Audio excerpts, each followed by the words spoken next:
সুপ্রিয় শিক্ষার্থীবৃন্দ, কেমন আছো সবাই? আছো 2026 সালের এসএসসি পরীক্ষায় পুনর্বিন্যাসকৃত পাঠ্যসূচি জীববিজ্ঞান প্রকাশিত হয়েছে। তো চলো শুরু করা যাক। এটাই মূলত তোমাদের শর্ট সিলেবাস। দেখো প্রথম অধ্যায়ে কি কি আছে,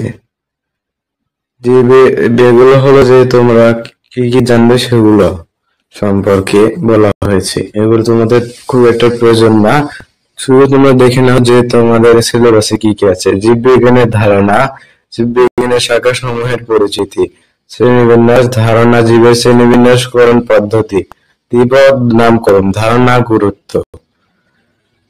দ্বিতীয় অধ্যায়ে জীবকোষ ও টিস্যু, উদ্ভিদ ও প্রাণী কোষের প্রধান অঙ্গাণুর কাজ, ইলেকট্রন মাইক্রোস্কোপিক গঠন অনুসরণে, মানবদেহের স্নায়ু, পেশি, রক্ত, ত্বক এবং অস্থির কাজ পরিচালনায় বিভিন্ন প্রকার কোষের ভূমিকা, উদ্ভিদ টিস্যু, সরল tissue, parenchyma tissue, sclerenchyma tissue, collenchyma tissue, জটিল টিস্যু, জাইলেম ও ফ্লোয়েম ইত্যাদি। প্রাণী টিস্যুর কাজ: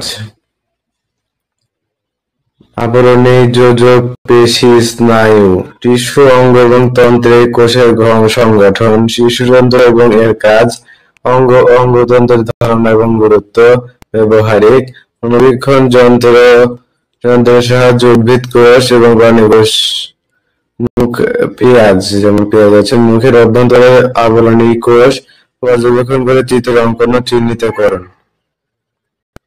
তৃতীয় অধ্যায় আসে কোষ বিভাজন। কোষ বিভাজন ধারণা, প্রকারভেদ, মাইটোসিস, ধারণা, গুরুত্ব, পর্যায়, আর মিয়োসিস, ধারণা, তাৎপর্য। চতুর্থ অধ্যায়ে আছে জীবন শক্তি ও এটিপির ভূমিকা, চলাচল প্রক্রিয়া, ক্লোরোফিল এবং আলোর ভূমিকা, অন্যান্য প্রভাবকের ভূমিকা, গুরুত্ব, শোষণ, সবাত ও অবাত শোষণ, গুরুত্ব, ব্যবহারিক, চলাচল প্রক্রিয়ায় ক্লোরোফিল ও আলোর অপরিহার্যতার পরীক্ষা, শোষণ প্রক্রিয়ায় তাপ নির্গমনের পরীক্ষা। একাদশ অধ্যায়ে আছে জীবের প্রজনন, আংশিক,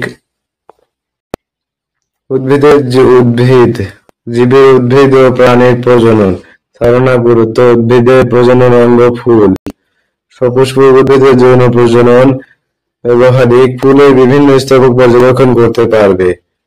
দ্বাদশ অধ্যায়ে আছে বংশগতির ধারা, জীবের বংশগতি ও জৈব অভিব্যক্তি। এখানে আছে বংশগতির ধারণা, বংশ পরম্পরায় চারিত্রিক বৈশিষ্ট্য বহনকারী উপাদান, ক্রোমোজোম, ডিএনএ, আরএনএ, জিন, বংশগতির তথ্য স্থানান্তর এবং ডিএনএ প্রতিরূপ অর্থাৎ রিপ্লিকেশন, ডিএনএ টেস্ট এর প্রয়োজনীয়তা, মানুষের লিঙ্গ নির্ধারণ, জেনেটিক ডিসঅর্ডার।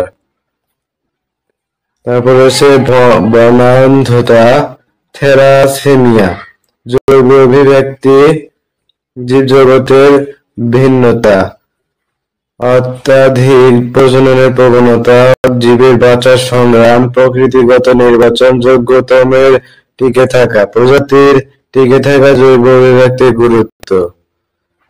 ত্রয়োদশ অধ্যায়ে আছে জীবের পরিবেশ, বাস্তুতন্ত্র, ধারণা, উপাদান এবং তাদের সম্পর্ক, খাদ্য শৃঙ্খল, খাদ্য, জল, বাস্তুতন্ত্র, শক্তি প্রবাহ, পুষ্টি উপাদানের সম্পর্ক, ট্রাফিক লেভেল ও শক্তির সম্পর্ক, শক্তি বিনিময়ের ধারণা এবং খাদ্য শিকড় সীমিত করতে প্রভাব, জীববৈচিত্র্য এবং এর প্রকারভেদ, বাস্তুতন্ত্রের স্থিতিশীলতা রক্ষা, জীব বৈচিত্র্যের প্রভাব, বিভিন্ন জীবের মধ্যে মিথস্ক্রিয়া, আন্তঃনির্ভরশীলতা ও পরিবেশের ভারসাম্যতা, পরিবেশ সংরক্ষণের পদ্ধতি ও গুরুত্ব। কি কিছু আছে দেখো, অণুবীক্ষণ যন্ত্রের সাহায্যে উদ্ভিদ কোষ এবং প্রাণী কোষ পর্যবেক্ষণ করে চিত্র অঙ্কন ও চিহ্নিত করতে পারবে। সালোক সংশ্লেষণ প্রক্রিয়া, ক্লোরোফিল আলোক অপরিহার্যতা বিষয়টি পরীক্ষা করতে পারবে। শোষণ প্রক্রিয়ার ধাপ নির্গমনের পরীক্ষাটি করতে পারবে।